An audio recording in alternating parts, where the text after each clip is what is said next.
Hi, all you wonderful people. I'm Ladios Muhammad with Living with Valor. I want to first say thank you so much for coming to my channel and taking the time to listen to my video. Please share, like, and subscribe if you like. I would love to get your support. I want to start off by saying that I want to continue the conversation that we had called Transitioning. Have you transitioned from abuse? This is a little series that I'm doing to talk about domestic violence. So I am someone who has transitioned from abuse. I was a former victim, but I am no longer a victim, and I want to share my stories. I'm not an expert, but I feel like my stories, my testimony can definitely help someone in the future. I also have a future study guide and be doing speaking engagements in the future regarding the transitioning from domestic violence abuse, coming soon in the latter part of 2018. Anyhow, so as I left off from my second video, this is part 3 of the series. We were talking about the different metaphors that I mentioned about how once we've experienced domestic violence that we fail to realize that there are some signs that the universe provides to us, but we don't listen to them. So I provided like 3 metaphors. Sometimes the universe is very nice and humble with letting us know this is not a good relationship and you're not completely healed. And that's like scraping the knee. The next one would be something like, okay, I'm telling you that was your first warning, this is your second warning. That'd be something like stubbing your toe. And then when the universe gets really upset and says, okay, I'm giving you the red flags, the red signs and the stop signs, and I need you to stop. This is not a good thing. And that's when you break your ankle. So with me, I gave 3 metaphors, and I talked about, just so you know, I've been married twice. So the first part of experience of abuse was my husband of 8 years. He's the father of my children. And then I was married 8 years later to my second husband for 10 months. And so if you want to know about the actual abuse attack, I put a link in. It's a 33-minute video. Feel free to look at it and, make your comments or whatnot on my page. In any event, that wasn't an actual abusive relationship per se. My first husband was a very good husband, a father. However, and he was a great provider. However, I was just young, and I wasn't ready I just didn't want to be married. So the abuse came after the divorce. So it was like an intimate, what they call domestic violence, intimate partner abuse. Of course, like I said, as you look at the video, you'll know more details about that. So anyhow, after that relationship of being married for 8 years, I was really lost and very confused, and I was in a healing stage that was very critical to me getting to my next phase of my life. But because I didn't really listen to the signs and the red flags and really truly heal, I had 3 unsuccessful relationships that I mentioned in the previous video. And the third one was a shocker. That one, as I'm kind of elaborating on that from the previous video, that one was where I was engaged. Really great brother. I mean, we're friends today, so there's no hard feelings. Actually, he was amazing, because what he did was he was very authentic and honest, and saying, he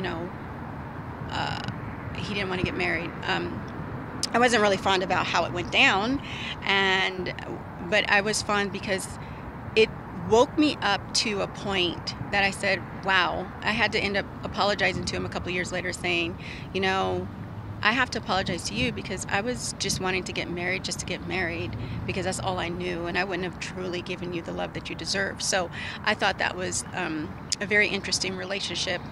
But when it happened, I didn't respond that way. I was very bitter and angry. And everyone's emotions, I must say, are very valid. You have to honor every single emotion. The thing is, you have to honor it by looking at self first, and not really looking at the object of what caused the emotion. Like, hey, how did I get here, and what am I learning from this? And this is where that healing stage is very critical, and we don't usually heal from one relationship to another. We jump from another. You know how that old saying is, you want to get over an old love, get a new love.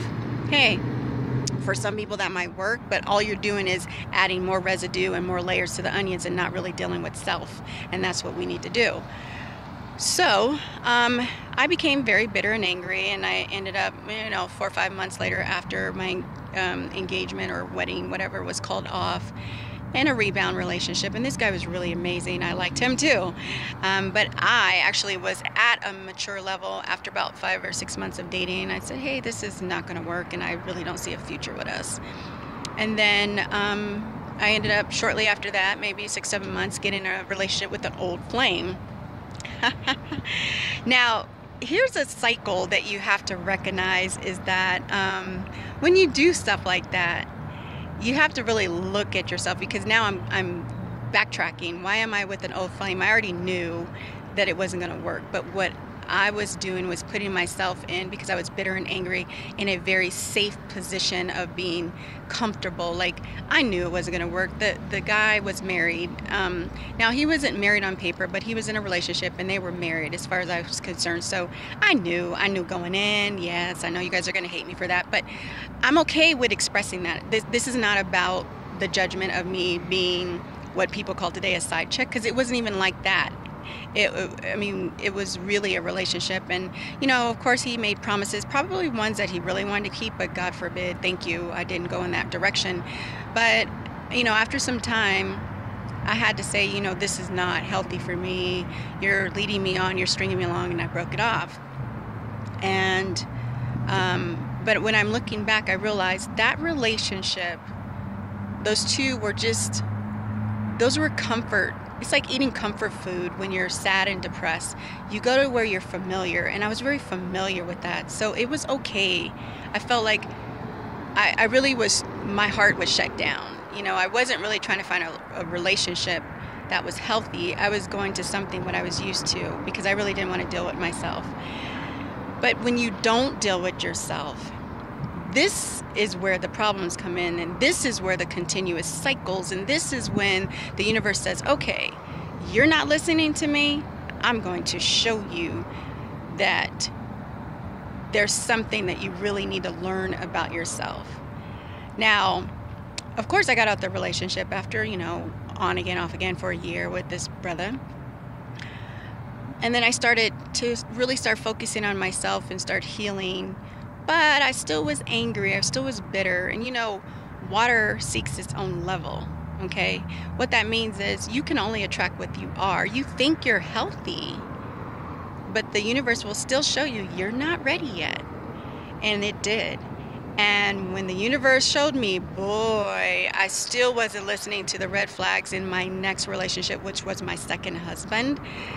And that was a true wake-up call of guiding me and leading me into transitioning out of domestic abuse. But this relationship was a serious eye-opener, and I will definitely share more with you later in my next video. I'm Ladios Muhammad with Living with Valor. See you at the top. I'm sending the elevator down. See you at the top because the bottom's too crowded. Remember to live authentically and live with valor. Thank you so much. Please like, share, and subscribe. Thanks for watching my video.